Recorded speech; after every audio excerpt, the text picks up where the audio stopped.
Welcome in, everybody, to Grind Time, sponsored by Full Time Fantasy and the FFWC. Tonight, we will be performing a live FFWC playoff draft championship with a few of my friends, buddies, and analysts here. And we're going to be talking about the format, talking about the teams, our stacks, why we built those players, any upsets that we foresee, maybe why we chose those players. So there's going to be a lot of strategy in this draft and why we chose to go this way. For those of you who are just tuning in or have never seen one of these, the format is Bestball. So it automatically optimizes your lineup. From there, there's no roster requirements, but the full starting rosters entail 1 quarterback, 2 running backs, 3 wide receivers, a tight end, and 2 flex spots, as well as a defense and a kicker. Again, you do not have to fill that roster. So you do not have to draft a kicker. You do not have to draft a defense. However, previous year's champions have done so. That being said, that is the way that the system is set up. That is the rosters in place. Now that you have a base understanding of the draft, let's get this thing rolling. Commissioner, that's standing by. We are ready to draft.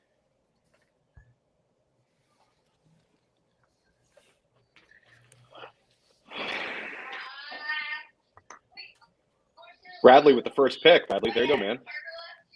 Hey, Bradley gets that? the 101. It's so dangerous. and we are live, Bradley. So you are on the clock. Yeah, I have the draft. It says select a player. So here we go. We're going to select. It says 30 seconds. All right. We're going to go with no surprise. He's going to go homer pick here, aren't you? Oh, that's fine. Hey, Devonte Adams goes 101 a lot. I'm gonna mute the guilds here. So Devonte Adams goes 101 quite a bit. Patrick Mahomes goes 101 a lot. I've seen Cooper Kupp go 101. It just really depends upon the stack that you're looking for. Abib here in the 2-hole. Last time we drafted, we didn't know the playoff teams, so some of us took some gambles that didn't pay off. Abib played it pretty safe and went back and looked at that team. He has a lot of players that are still in it. So now that we know the teams, he starts off with Cooper Kupp here.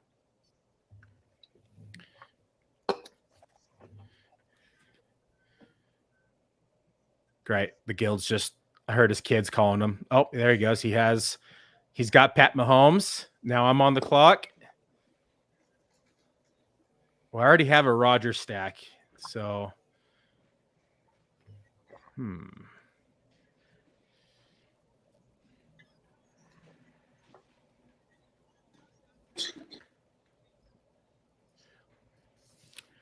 So you saw the draft I posted on Twitter. It was all Green Bay.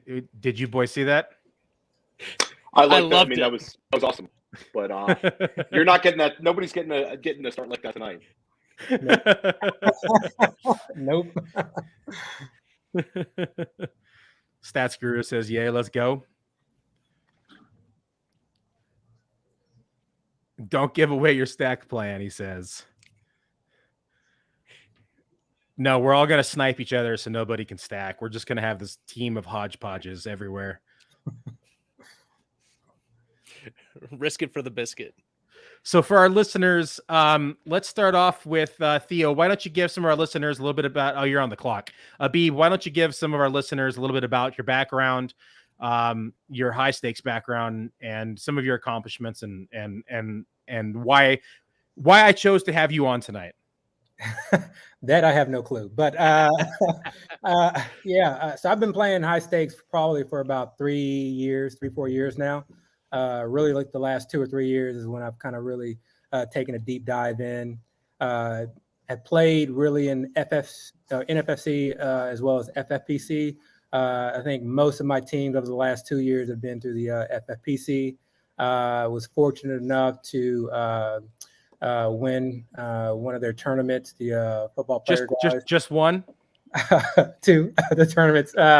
Was definitely fortunate. As you guys know, a lot has to break your way to make it to the end of those. So, but it's a grind whenever you kind of have multiple teams, especially if you're doing multiple formats. But that's really what I love about it. I think all of us kind of share a passion for football and fantasy football, so that makes it definitely a lot easier. Yeah, so when we talk about career earnings, Abib is up there on the top of the list in career earnings in the high stakes community. Just off those 2 wins, what is it, $750,000, Abib? Around there, plus or minus a couple of grand. Still pending IRS now. So just kind of gives people a understanding of who, like, of players that we like to draft with, players we like to get their insights from. Theo, you're a big FFC guy.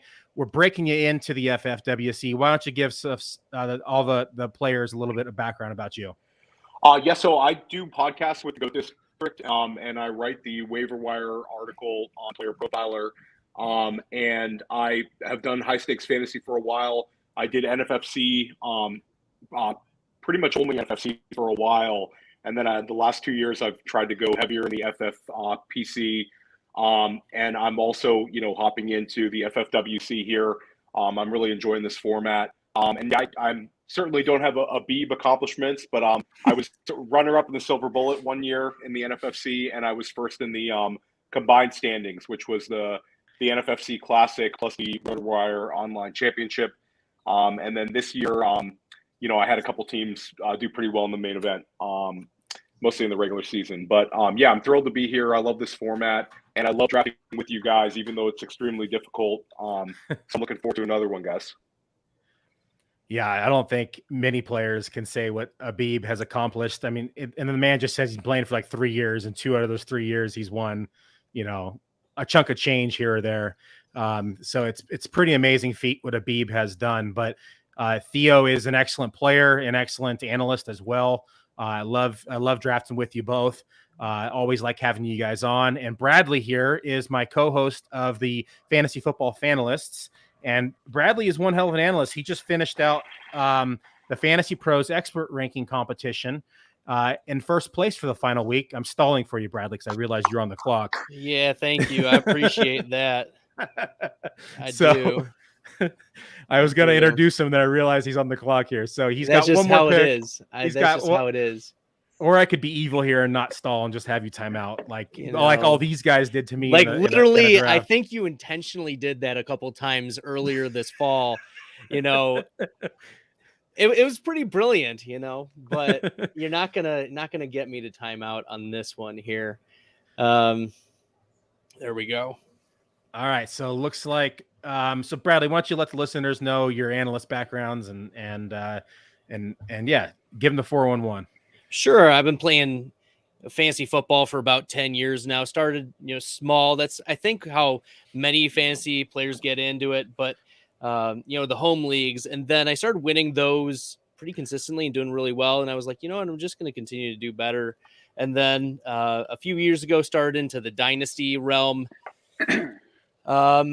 Started won a little bit in some of the dynasty leagues that I was playing. And then that's where I met Billy. Was in our League of Loaded Expectations and a few other dynasty leagues that we were parts of. And we started bantering back and forth. And finally, it came to a point where I was like, Billy, why don't we do projections? And he was like, that's a great idea. And then you were like, how are we going to share these projections with everybody and discuss it? And I said, why don't we do a podcast?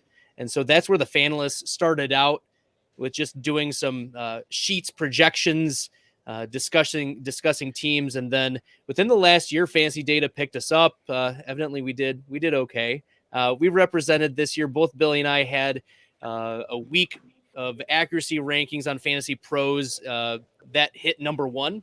So combined, I think we had 7 top 10 finishes in accuracy. So we had a good year. We were raking in on that front. So lots of good things happening. And then we have the guilds. Gills, why don't you go ahead and walk the people through your history in the high stakes community? I think you're muted. Yeah, so I started out. Can you hear me? Yeah, we can hear you now. Yep. So I started out in the FFPC and NFFC. Came in 5th overall in the online championship in NFFC a couple years back. FFPC, I finished, I think, like 8th in the regular season. This was last year. Was this last year? I think Abib's number 2, one of the Abib's years.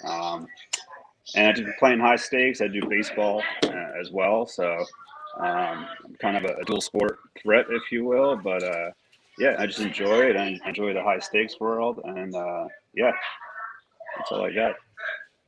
And then we have Anthony Servino is in the draft. He was having technical difficulties, unable to join the pod right now. But Anthony Servino has his own site, the FF Face Off. He does podcasting. He jumped into the high stakes community this year. Him and I took down 3rd place in a Bestball tournament. And he is looking to play more here at FFWC. And he was interested in joining this draft with us. So thanks for having for joining us, Anthony. And sorry you're unable to get the camera working. So those are all the analysts and players that are joining me tonight, and a little bit about their background. And now we get to pick apart all of our builds and take a look at all of them. So I want to pull up the board here. Let me do a share screen.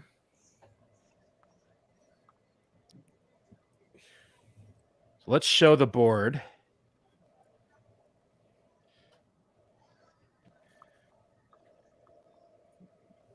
That's better. I learned how to do that the other day.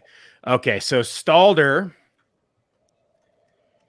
gone. Devonte Adams, Mike Evans, and Brady. Am I on the clock? No, Servino still is. Okay. Abib started with Cooper Kupp, Chase, and Mixon. He's got a little Bengal stack going there. We have Guilds went Mahomes, Brown, and Higgins. Josh Allen, Kelsey, and Jones for me. Servino's gone Rodgers, Henry, and Gronkowski, and then Theo just got Dak Prescott, Lamb, Higgins, and Tyreek Hill. So I'm on the clock real quick. Let me pick.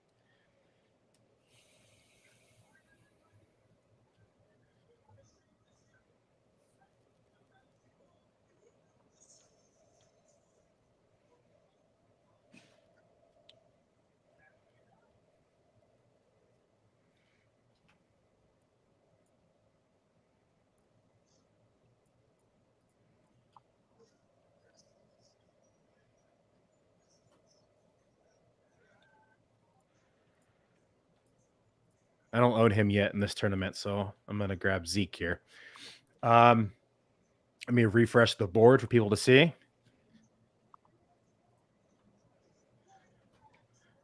I don't really have any stacks going yet. It is not. A lot of us are kind of just randomed right now. I don't know if it's because we're sniping each other or just we haven't fully developed the stack yet.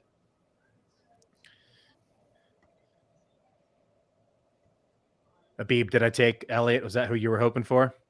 No, Debo. Oh, Debo went right after. Yes. Yeah.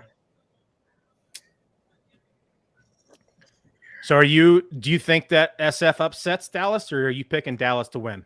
You know, that's kind of one of my contrarian plays this, during this. Hold on one sec. Yeah, as I'm building these playoff teams, it's been kind of one of my contrarian plays where I feel like, to me, it's more of a toss-up.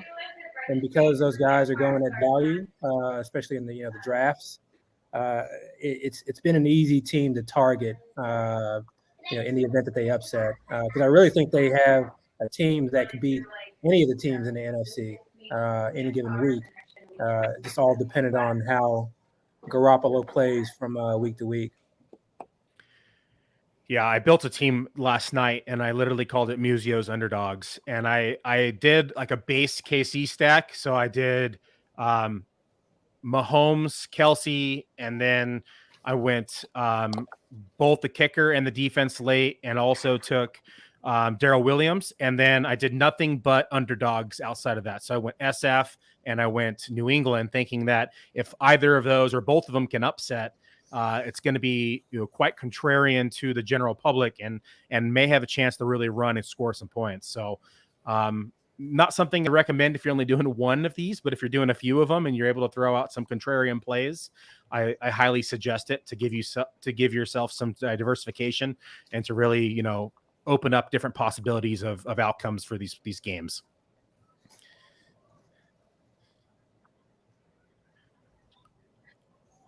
All right, Bradley, walk me through the build here. Looks like you have a little bit of a Green Bay and Tampa stack going here. Are you hedging here and hoping one of these two make the full way? Yeah, I think that's what I'm looking for. I'm more excited about like them pushing each other. I'm anticipating the Bucs will win. It's interesting if someone chooses the Eagles. I think that's an EV pick if you like late round stacks, but like more contrarian. But I expect those offenses will push each other. I don't know what Jair Alexander is going to look like coming back. So, and I also look on the AFC, and there are some offenses that I don't think I'm as excited about that I feel like are going to come later that I could stack later. So I'd rather have some more upside with some of the highest passing offenses and the offenses that throw like to Adams in the end zone. So that's what I'm thinking with those couple. And the Rams trust Sony Michel right now. I know that Cam Akers got some run, but I don't believe the narrative that Cam Akers is going to make full recovery during the NFL playoffs. Yeah, he actually, I was surprised to see him even take snaps last week. It's quite remarkable what he has done coming off that injury and back as soon as he has. It ends careers typically. You look at players who have came back successfully, like Donta Foreman. It took them a couple years. We have Mac who came back, but never saw really any full snaps or full reps this last year. So it's going to be a very interesting storyline to watch during this postseason because he would be the first player that I can think of that has made it back and played inside the same year.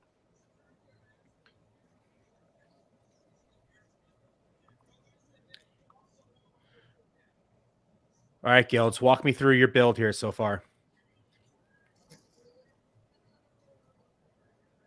So Kelsey, right out from in the second. Kind of echo what Abib said. I'm very bullish on the Niners. I think they actually win that game. They're 3-point underdogs, which tells you that's a toss-up. So, and then overall, like this, I don't mind taking a chance on a team like that if they hit. They got Debo and Kittle at nice values there, and that could be a pretty powerful team there. Okay, I like it. I'm not going to argue with that as a Niner homer here. I will take that sentiment. Theo already picked. Theo, why don't you walk us through your build a little bit without giving up too much of your secrets? So I really like the Tyreek Hill dig start, especially for this format that's wide receiver heavy. And then I basically went kind of all in on the Cowboys correlation play to get Dak. And also Lamb, who I thought was good value there.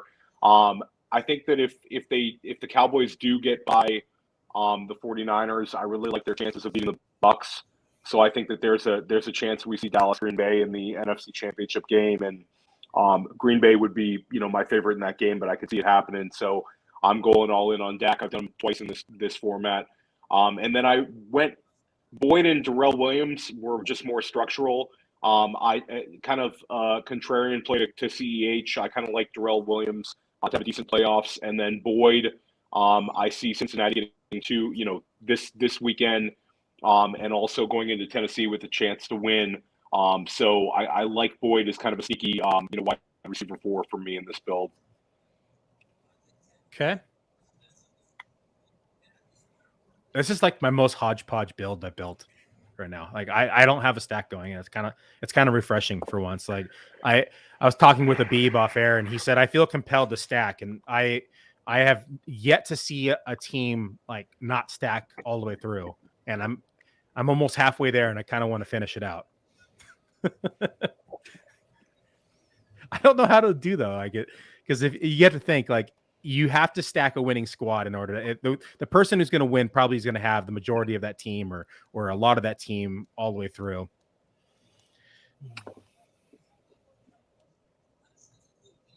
You guys picked fast there. Look at that. Najee and Mitchell go back to back right after I pick Oh, Connor. man. That's a little veteran move there. You pick really quick. Yeah. Pressure on the person on deck. Oh, thanks, Abib. Appreciate that. It's such a warm welcome, you know. All right, let's see. Let's all ask Bradley questions. So, like, let's ask him about square rooting pi or something over here. Yeah, no, it's about 1.7. Hey, just go off of your rankings. You can't go wrong if you do that. Yeah, well, oh well. He's like, those are changing by the minute as you guys say. Everything's made up and the points don't matter.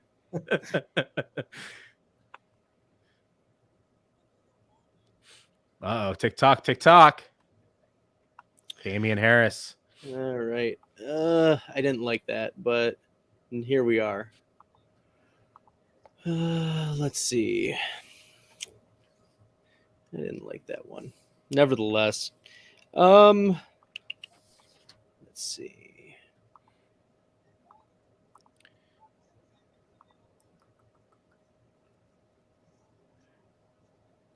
Yeah, I wasn't sure if I was going to record tonight. I've been battling COVID. I'm on the mend, luckily. And this was really the first day I've been able to kind of get up and walk around and talk, for quite some time without being winded. So it's nice to be on the mend of it and on the backside and seeing the light at the end of the tunnel and kind of coming out of it. Nice, Billy. Just in time to take your boy's money. All right. I'm not going to play this any further. I'm going to go ahead and grab him now. Let's see. Who is it? Yeah, I messed up. Yeah, I thought you were going to snipe him. I was like, oh, let me try. Let me try and sneak him. That was nice. I thought about it. I thought about every single damn player on this. And there's the Cincy stack. Semi-stack. Yeah. That's nice. That's real nice. It's a bunch of mini stacks so far. Everybody has. Yeah. So somebody else almost completed my Green Bay stack. They did not get Aaron Jones. They had Derrick Henry in place of Aaron Jones. So we'll see how that one plans out. I'm really curious to see. This format is so fascinating to me. There's so many different strategies. The fact that you actually get to draft and is of course for me like my favorite part. So one of my favorite parts of fantasy football, quite frankly, like just drafting and the camaraderie of having, friends on and analysts on and other high stakes players on and being able to draft with them and talk about theories and the whole 9 yards. And that's what I like about this playoff challenge.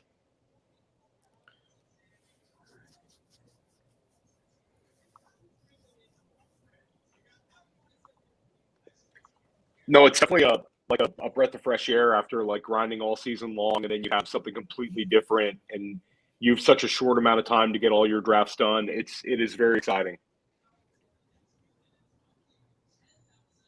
And it's very different than a lot of other places sites, which I like. Like most of these places, you just pick players, or there's all these different formats, but the drafting piece is my favorite.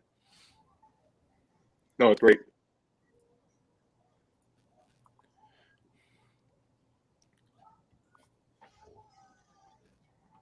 All right, Savino's on the clock now.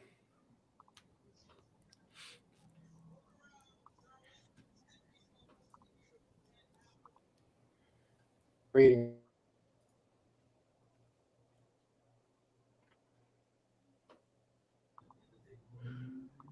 All right, so Bradley started off with Devonte Adams, Mike Evans, Tom Brady, A.J. Dillon, Sony Michel, Damian Harris, Gabe Davis, my boy, through the first 7 rounds.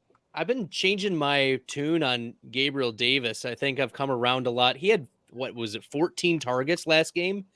And like Emmanuel Sanders is not the answer. Cole Beasley's not the answer. Gabriel Davis is very efficient. I think I'm sorry to steal the stack from you there, Billy, but. Oh, it's I just love hearing Bradley say Gabriel Davis is efficient now. I'm in my head. It's like Bradley was like this anti-Gabe Davis, like whatever the anti-truther is like his antichrist was Gabe Davis. And I was anti just Davis this offseason. Mike Davis, Gabe Davis, you name it Davis, and I was anti Davis. I'll tell you what. he was my breakout candidate of the year in the rankings competition. It didn't hit until week like 15 or 14, and then he was out another week. So I don't think it'll count, but it definitely came on hot towards the end.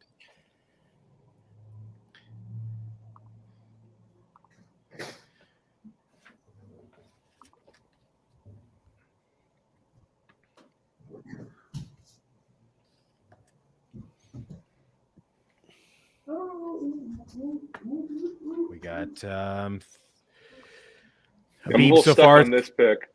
Oh, you're stuck? Yeah, I think I'm going to jump to make a stack, which seems like a reach, but I wanted to make sure I got that. See, that's what I've noticed in this competition so far. Like ADP is out the window as long as you're able to like complete stacks. Like it doesn't matter where you're taking somebody. Yeah. I would have liked to have gotten Tony Pollard there, though. Okay.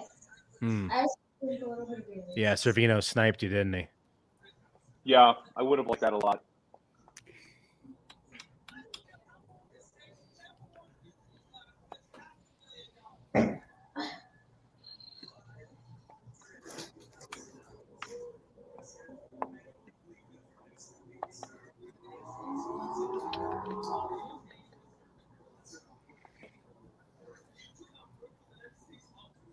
Servino's stuck too. You probably sniped him. You guys can just swap players.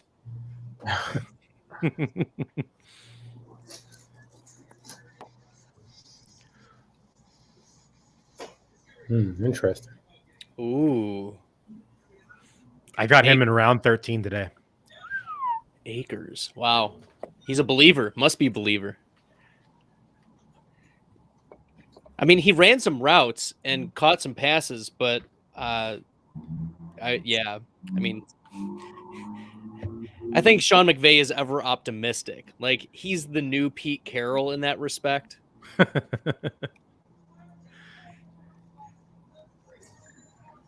game's going to be really interesting on Monday.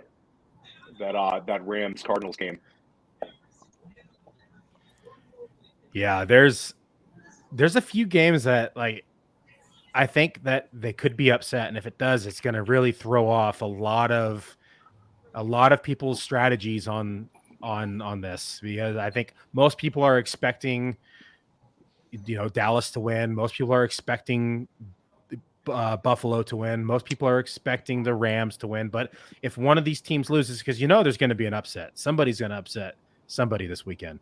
It's just a matter of who it is and being ahead of it and making sure that you have the correct stack. Or it could just go 100% chalk, and I could be completely wrong. San Fran seems like the one, probably the toughest dog this weekend. I don't know. It's well, the thing about SF is like the defense is finally playing well. They're healthy. They're fully healthy. The offense seems to be clicking on every cylinder, which they were deadly when everybody was on the field. And the fact that everybody's now back and healthy and all playing together, they could be hitting it in stride. It's like baseball, right? It usually whoever makes a deep run in the playoffs or gets in the World Series has a healthy squad and gets hot at the right time. And if that can happen here in the NFL for the Niners, I think they have a really good shot, as good as anybody does in going to the Super Bowl. So this is like the first year in a few years that I can remember that I look back and say, hey, it really could be anybody's ball game in the playoffs, right? Because you look at the number 1 seed right now, Tennessee in the AFC, and like it's probably one of the least stacked teams in this tournament. Like there's no faith. People have no faith that Tennessee is going to win this whole thing. And so that just speaks to the, how close this competition is going to be inside the NFL for the playoffs this year. Yeah, and 49ers played Green Bay so well. That was a great game earlier in the year. So, we've already seen them play a tight game. Obviously, in Green Bay would be a little harder, but yeah, they could easily make a run. Yeah, Green Bay gets the bye, then they play the lowest seed. Tennessee gets the bye, then they play the lowest seed. Walk me through, Theo, why don't you walk me through like your playoff scenario in your head? Who do you think wins round one? And then who do you think goes to those first seeds? So I do think it's going to end up being chalky. I do think Dallas will get by San Francisco in a really, really tight one. I wanted to like the Raiders, but I keep going back to that beatdown in Vegas where the Bengals went in there and just hammered them. And it's also going to be cold in Cincinnati. So I'm foreseeing a Dallas Green Bay NFC championship game. And I think we do see that Kansas City Buffalo game would be really hard, but I think it's going to be Kansas City against Cincinnati, and Kansas City goes to the Super Bowl. Green Bay gets by KC, but I wouldn't be surprised about Buffalo. I think it's going to be one of those two against the Packers. Abib, how about you? Sorry, what was the question? How do you think round one's going to go? And out of those seeds, who do you think goes to the one seed? So lowest seed will then move on to face either Green Bay or Tennessee. Who do you think that those lowest seeds are that are going to make it through round one? Talked about San Francisco and Dallas. I think San Francisco. I would give it to San Francisco beating Dallas. Kind of a toss-up, at least right now. But that's a tough one. I just don't like what Dallas has put on tape thus far over the last few days. They scare me a bit. And then when it comes down to the Rams in Arizona, I'm honestly not a Rams believer, but I think Arizona is just they're battered and injured. Without a true, alpha wide receiver one, I think it really hurts Kyler.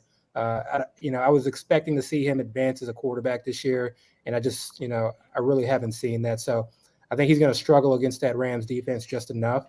As long as, Stafford doesn't throw another pick six or two, I think they should have enough to beat Arizona. Okay, I like it. Yeah, we look at the run that the Arizona Cardinals, or just the lack of the run they had down the stretch, and it's almost picture perfect of what we saw in 2019 as well. They started off the year extremely hot.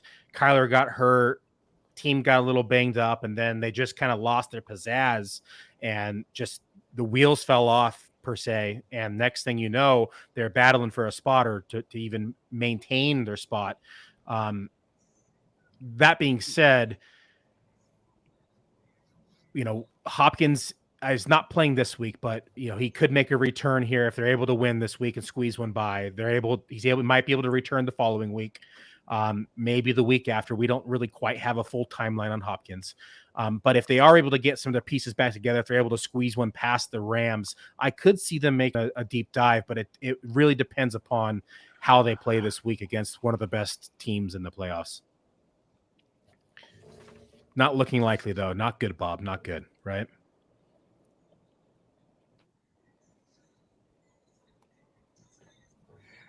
I felt like the last thing that I heard on DeAndre was that he probably was not going to play this postseason. I don't necessarily know that it's official, but I think if they get to the NFC Championship game, right? They're saying the 30th is the date I heard. Gotcha. Yeah, so he's not going to play. You're right. It's all they're blowing smoke, I feel like. We'll see. They would have to win the next two. Look, there were, of all of the wide receivers out there, I don't know if there was another wide receiver with that type of upside. Maybe, that with a team that would go that deep. Like I was thinking Chase Claypool, but he's been so missed this year. Like, I don't know if there's another wide receiver still on the board that would give that type of upside. I don't trust Devonta Smith. Maybe your boy Emmanuel Sanders. Huh? No, he's dust now. He's officially been dusted.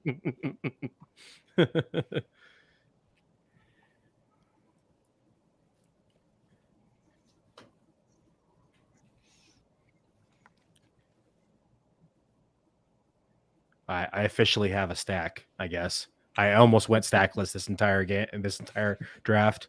It's not a very good stack. It's Arizona, but hey, hoping for that upset now, babe.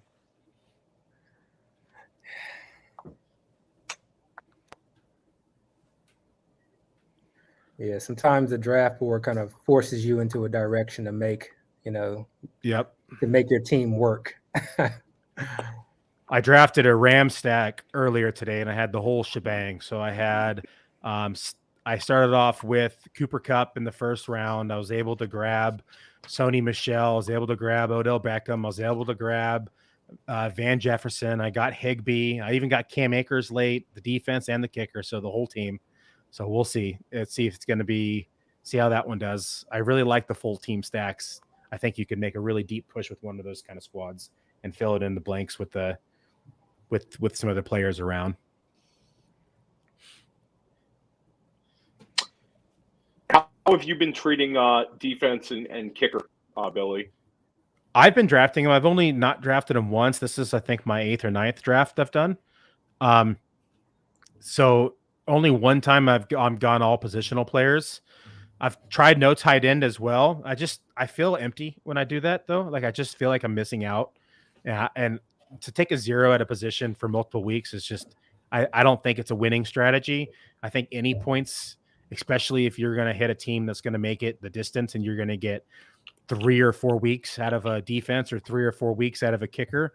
I just think that those points, whether they're only, 4 to 7 points or whatever it may be, I think that those points are going to make a difference between, somebody in first place and somebody in second place. And that's the difference of, almost $18,000 right now. So I think that for me, I don't feel comfortable not taking a defense or a kicker, but I have done it.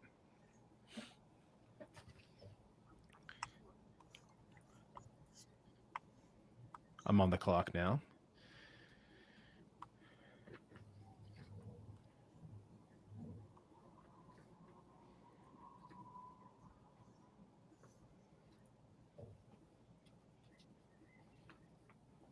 I'm just going to commit now.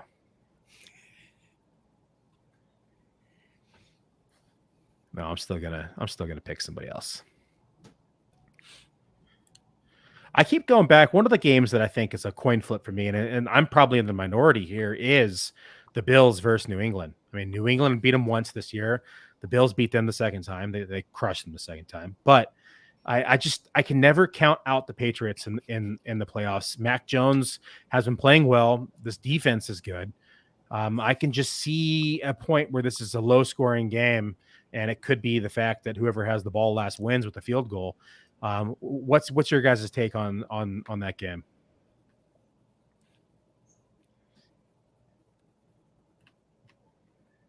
Good to hear. Yeah, awesome. I think Bills are heavy favorites in my eyes. Definitely, you can't forget who's coaching on the opposing sidelines. But I think the Bills, when you just kind of look at their overall team, you look at the experience that they have.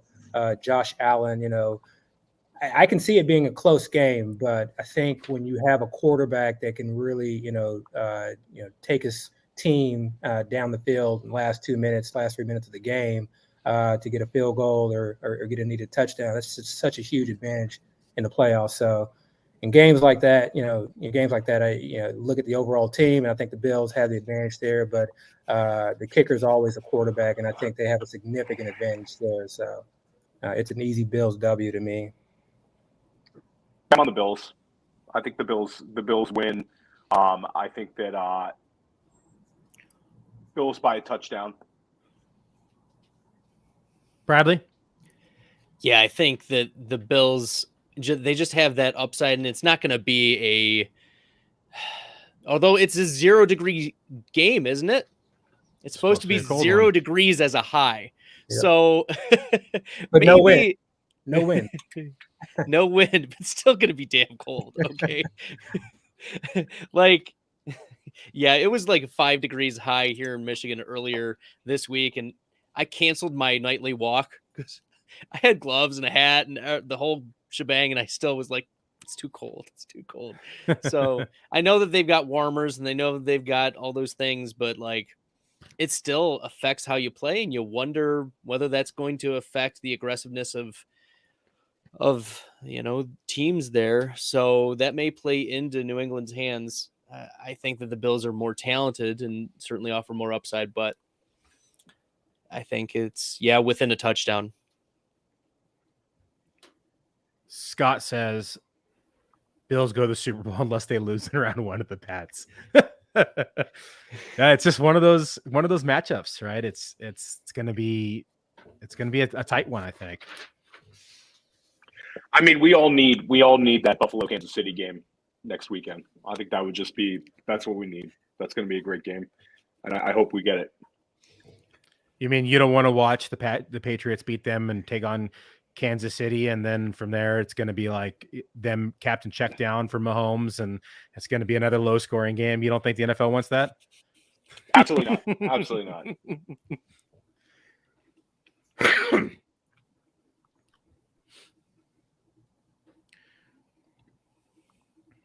All right, let's take a look here. So Theo, Tyreek Hill, Diggs, Dak Prescott, Lamb, Boyd, Williams, Jacobs, Schultz, Tannehill, Sanders, Pringle, and Claypool. See how he rounds out the end, and then we'll talk about our rosters individually. Servino has Rodgers, Henry, Gronkowski, Fournette, Beckham, Lazard, Pollard, Akers, Wilson, Stafford, Green, and Johnson.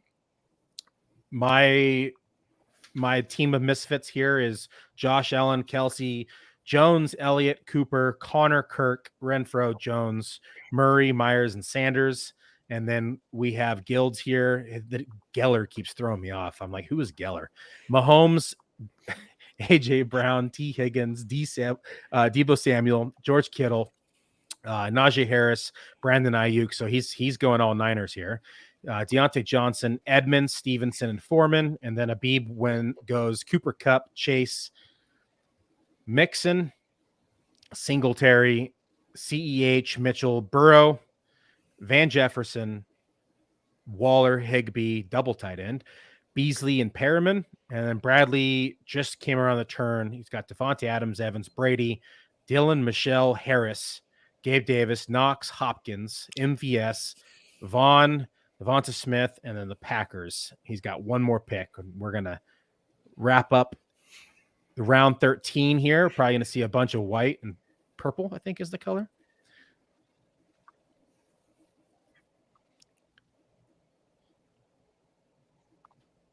Beeb loves Grayson. I've seen you draft him, I think, every time now. Yeah, I mean, I just want that, that second wide receiver for the Bucs is really kind of what I'm looking at. And I don't mind, spending 2 late round picks. I think Perryman and Grayson play the same position. So I think Grayson's will be out this week. Which one ends up taking over, I'm not quite sure. But I feel like in these tournaments, when we look back, there's always a couple picks on the winning team that just didn't do anything. So I'm looking to just sort of kind of swing for the fences, and ideally I get a stud, wide receiver 1 out of both of them on any given week. I like it. I think it's a good strategy. The Bucs to me just look beatable right now. Oh yeah, they look vulnerable. I definitely have a Tampa Bay stack in this tournament, but just in case, because it's Tom Brady, and you can't rule them out. But you just look at the injuries they've suffered. Their defense hasn't been playing up to the caliber that it had in the season, and they just don't look to be the same team that they had, since that Saints game when they lost pretty much everybody. Has been kind of the downfall of the Bucs this year. Godwin injury just killed him. I think that was the one.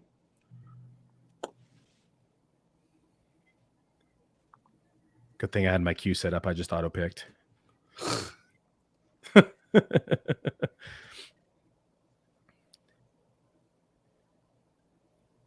Yeah, who they would be looking at the Rams, I think.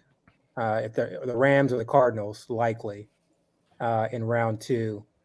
And I just, all those teams to me seem very, very flawed. But I agree with you. Tampa Bay, to me, it's more so their defense. I just think their defense has just been, not very stout. And that's really what took them to the Super Bowl last year and what won them the trophy. I mean, Brady had his moments, but it was really their defense that won it for him. And that defense outside of kind of just the D-line has not really been there this year. Agree.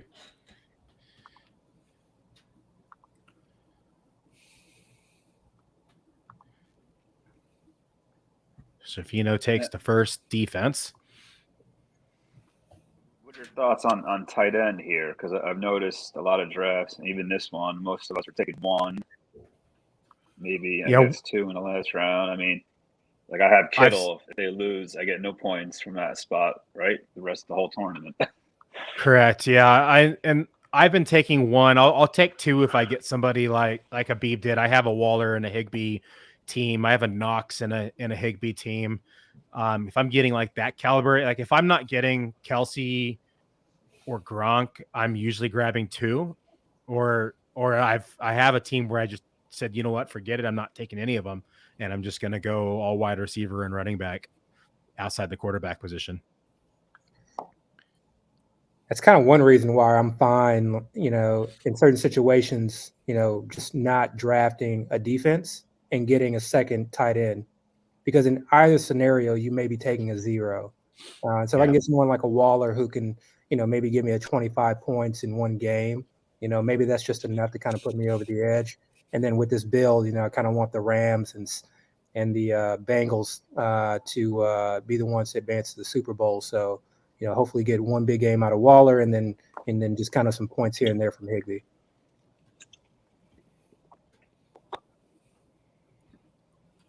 I love that this format does team kicker, by the way. Yes. It's great. Yeah.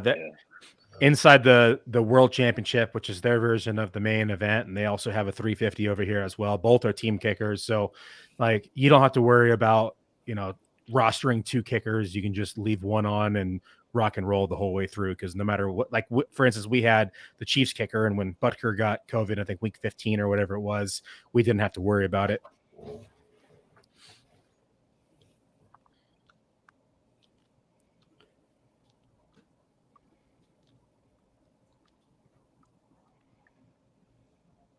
I got 10 seconds. Not liking my options here.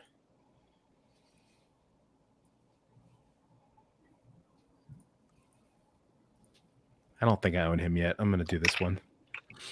I like it. He was pretty involved last week, and I understand they were down, but I mean, the offense showed spark. They look good. Yeah.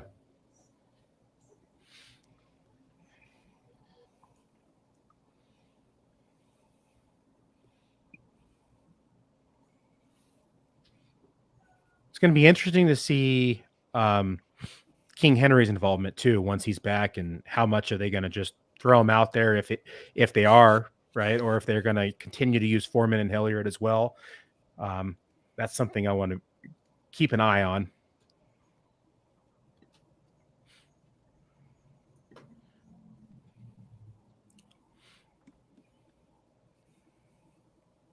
Nice guilds. Now you get two tight ends who could be out week one. Well, my thought process was I'm putting so much stock into the Niners here. I mean, I guess if they lose, I'm screwed anyway. But I figure maybe Ertz. I feel one of those two. I feel like is going to win that game. I don't know. Like you said earlier, there's going to be an upset. I don't. The Cardinals are. I could see anyone could see them winning that game pretty easily. Yeah, theoretically, you can get 3 games out of that because if San Francisco wins, they would be the ones playing Green Bay. Yeah. Yep. Assuming Philly loses, obviously. Did it draft my player? You might have timed out. Yeah. Oh, there you go. Perfect. Oh, it takes a minute. Yeah. All right. So let's start at the top, Bradley, with the first pick. Why don't you walk us through your team and tell me why you chose the players, why you went the direction you did, and just kind of the 4-1-1 on your team. Yeah, so I started with Devonte Adams, pretty chalky. Adams is the number one wide receiver still.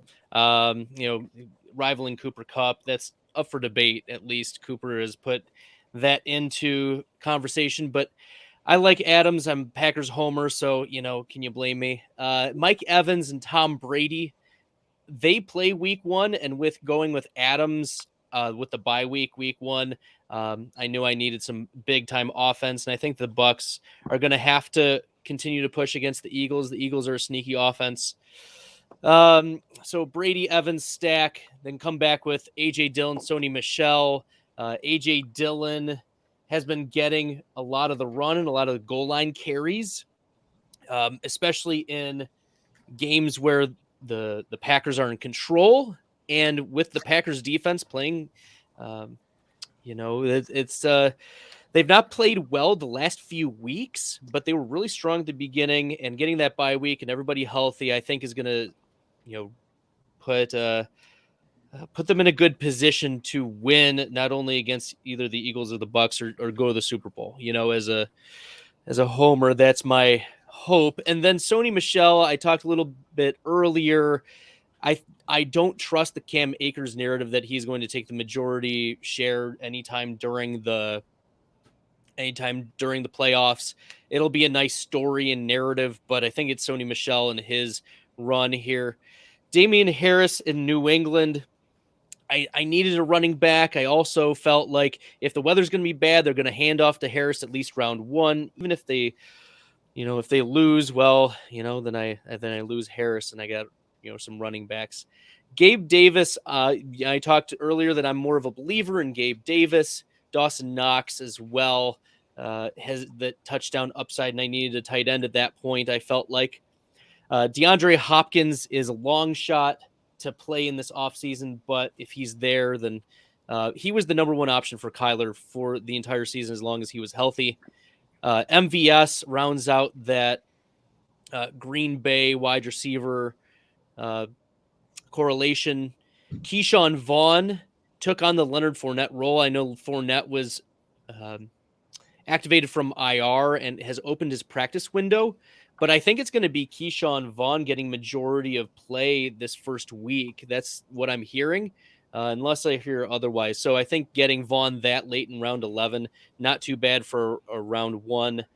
And then, well, now it's blocked off, but Devonta Smith, that's that week one when Adams is going to be out. I need a little bit of push. Packers team kicker, and then Hunter Henry. So either way, I'm going to get a tight end into round two, and they're going to face the Titans. And both games, I think, or they might get the Titans, they might get someone else, but I think that any of those games are winnable for either the Patriots or the Buffalo Bills. So either way, I'm going to get a tight end, and I feel like I'm going to go pretty deep with whatever tight end is there. Okay, Abhi, why don't you walk me through yours? The guild sniped me on like 4 of my picks, so I'm gonna tell a story that I had to tell myself to draft this team, which is like different than your regular season drafts where I just try and draft the best players, the players that are going to score the most points. This you really need to follow a storyline. So I think after doing this is my third, I think I've realized what I'm trying to do, and I don't know if this is the right way to do it or not, but I'm trying to get a balance of AFC players and NFC players that are likely going to make it to the Super Bowl or have the potential, anyway. And so on this team, I tried to line up the Rams and the Bengals, and then just sort of kind of filled in the pieces from there. So I wanted to start off Devonte Adams, but ended up with Cubs. So that really changed my build from the get-go. Coming back and getting Chase, I knew that after 4 quarterbacks went, in rounds 1 and 2, that I'd probably be able to get away with waiting on Burrow. So I felt like getting Chase and Mixon, I could get a nice Cincy stack without having to pay too much of a premium. So that's why I went Chase and Mixon there. I could have gone Higgins, but I felt like I wanted to go Mixon, given the 2 matchups, or likely first 2 matchups. Singletary, someone I'm very, very high on. I do think the Bills have a chance to win 2, 3, maybe 4 games, and the Bills correlating that with the Bengals. If the Bengals win, they would end up playing the Titans, and then the winner of that would play the winner of KC and Bills if things play out the way we think they're going to play out. So that kind of maximizes the amount of games that both my Cincy players can play and Singletary can play. CH is somewhat of a hedge. I wasn't I was really ideally wanting to go Deebo Samuels and then come back and get Singletary. That was a panic pick, I guess you would say. And then the Elijah Mitchell, you kind of talked about, my thoughts on San Francisco. So I'm looking to get those guys late and take the discount in the hopes that they pull up the upset. And then I just love getting Burrow in the 7th round. And with the way, their team is set up and the path that I think that they would need to take, I feel comfortable rolling with him as my solo QB, given that my team is built around Cincy. So Cincy loses their first game, then this entire squad is likely dead anyway. So I'm comfortable going 1 QB in this format. Van Jefferson, obviously, I'm trying to get a few more Rams players with him and Higbee. Waller, just looking for one blow-up game. Ideally, that should have probably been someone else, given that they played Cincy the first game. And then Beasley, Perryman. We talked about really the Perryman and Grayson pick. I just wanted to get again, balance it out by getting some NFC wide receivers. And, ideally one of these guys can, operate as a wide receiver 2/3 in Tampa Bay. And then I punted the defense and opted to go 2 tight ends in this on this particular build. Okay, I like it, Abib. Gilds, why don't you walk us through yours? Yeah, so pick 3, I didn't think Mahomes would be there, so that was pretty much an auto pick there for me. And I was hoping for Kelsey there in the 2nd, and you sniped me pretty good there. I think you weren't going to let me get Kelsey with Mahomes, so took AJ Brown. Good bet to get 2 games.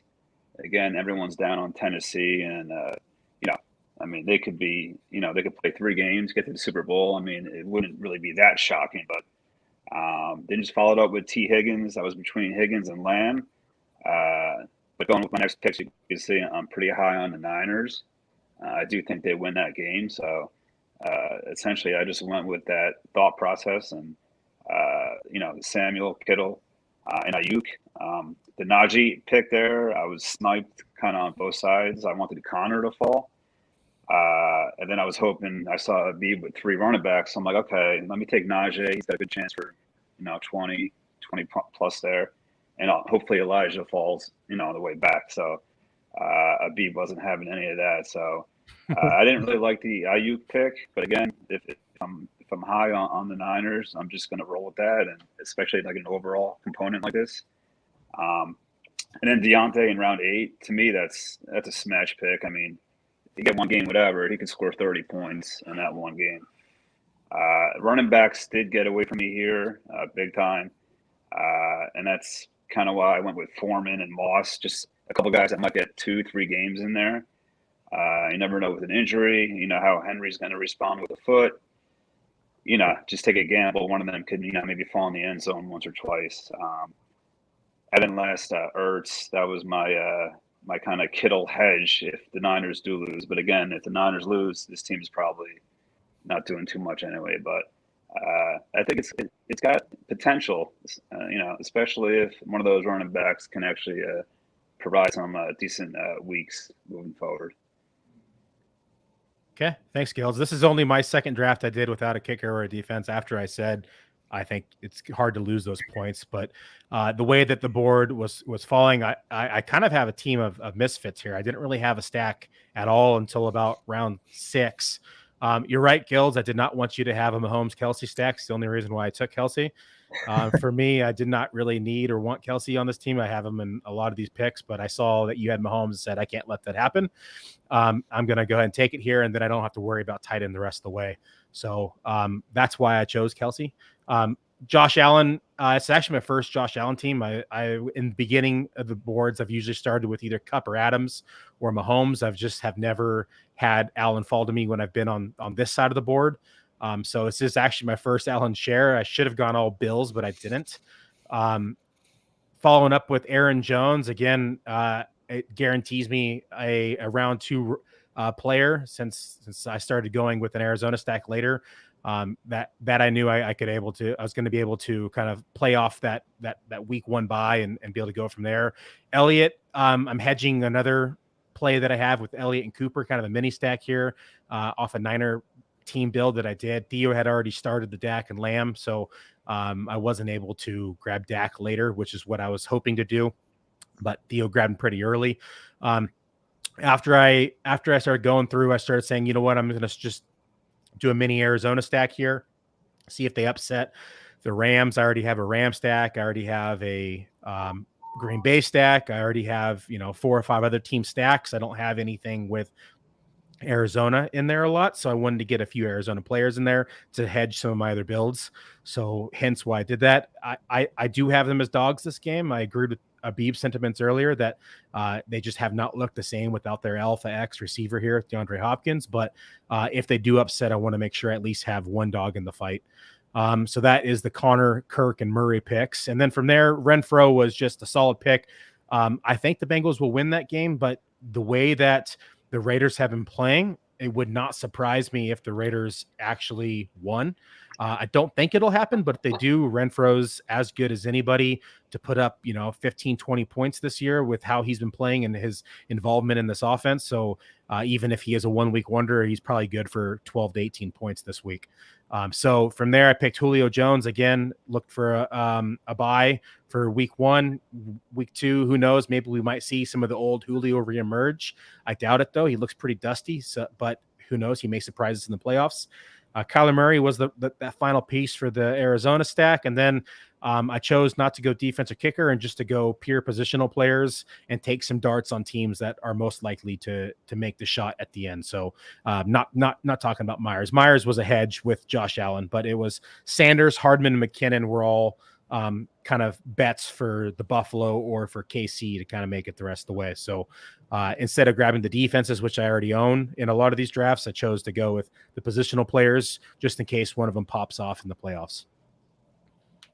Servino is not here, but Servino, so he had some camera issues, but he chose Rodgers, Henry, Gronkowski, followed up with Fournette, Beckham, and Lazard, Tony Pollard, and Akers. I was surprised to see Akers go that early, but he probably believes that he's going to be back and healthy.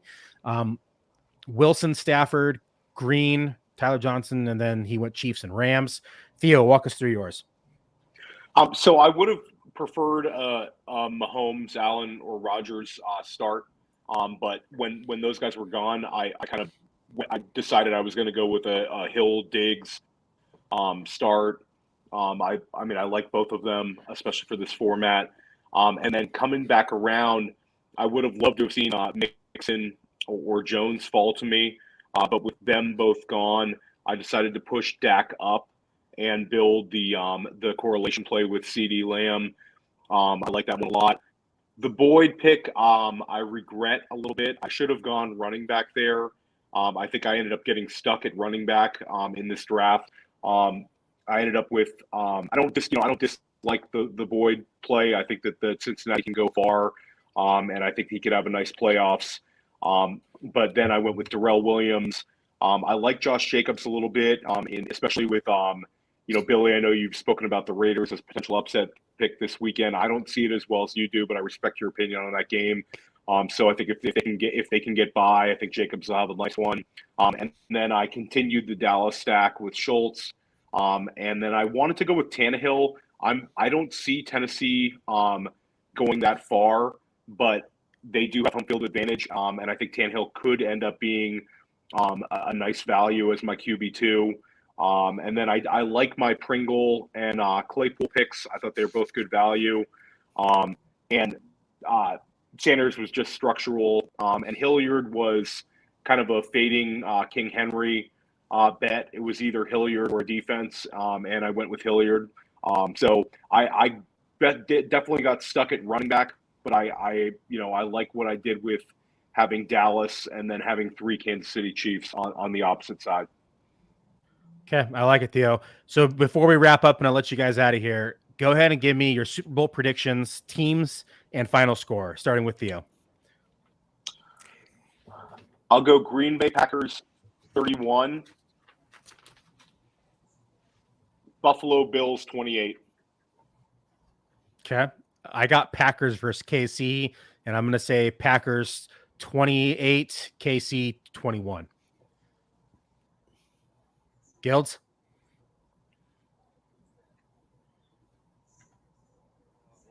Out on a limb here, I think, well, not with the Chiefs, but I think the Chiefs get there and they face, I think the Niners pull off like a Giants run of years back when they caught fire at the end and went on. They were just road warriors. And so I think Chiefs, they're going to beat the Niners, but I think the Niners do make it there. High scoring high scoring game, 34-27. Chiefs. Ooh, I like it. I like the contrarian call. Abib? I got Packers Chiefs, with Packers taking it 34-31. Okay. Bradley? Great minds think alike. It sounds good hearing all the Packers love. I'll just have to say that. So I can't, go against my Packers. Packers Chiefs 31-30. It's going to be a nail biter. I'm going to be needing to have a lot of adult beverages watching this game. So. Well, everybody, I want to say thanks for joining another draft with me tonight. Hope you guys had fun on the playoff draft. Scott says, well, this tells me the Packers will lose. They better not. Probably will. Yeah. But thanks everybody for taking the time out of your weeks and joining here on the show. I thank you here at Grind Time. The FFWC thanks you in Full Time Fantasy. So for those of you who are watching and are tuning in, the link is inside the show sheets down here at the bottom. So just go down to the bottom here on YouTube, click the link. It'll take you right to the playoff challenge. You can read the rules, roster requirements, or no requirements, the roster setups, I should say, as well as the buy-in and the price structure. Thanks for tuning in, everybody, and we'll see you back here next week on Grind Time. Have a good night.